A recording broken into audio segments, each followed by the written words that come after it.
If you're facing foreclosure, this is how the bank settles your debt. Hi, I'm Derrick Jackson, and in this video, we're going to talk about what the bank does to settle the debt that's on your home when you're doing a short sale.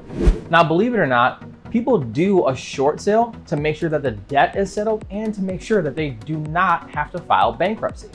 Now, the question that people have is, how does all of that debt get settled and what happens to it once the debt gets settled? When you do a short sale, once it's actually completed, you can expect for the bank to issue you a 1099, but that's not necessarily a bad thing though. Now, what this means is that the bank is writing off their loss on the loan that they gave you. Typically speaking, when somebody gets a 1099, this means that you're gonna have to pay tax on it. The first thing you wanna do is get your attorney or a tax guy on the line, and then make sure that you understand how this is going to affect you.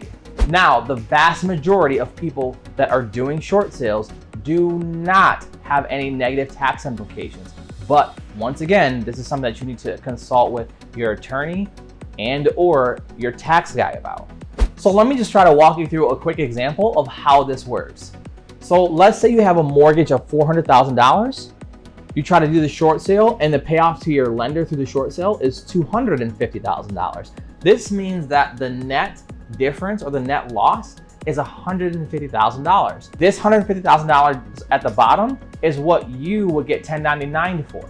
Now, one of the ways in which banks are actually requiring some people to settle their short sales is by signing a promissory note. Now, a promissory note is one of the tactics that a bank uses to try and get a little bit more money out of a seller to approve a short sale. A promissory note is typically only used when a borrower is behind, but they have a lot of assets and they're strong financially. One of the ways to get out of it is to offer a cash contribution. So for example, if the bank asks you to sign a promissory note at $20,000, you can actually offer them a one-time cash contribution of $4,000. And I've seen them take that in certain situations. So I hope this video actually gives you a little bit of insight into how and why banks negotiate their debt and how all of it works. Now, if you find yourself in a situation and you would like some help or just want to find out what your options are, give me a call or click somewhere around this video. Thanks for watching this video. I'm Derrick Jackson with the Jackson Group. Talk to you soon.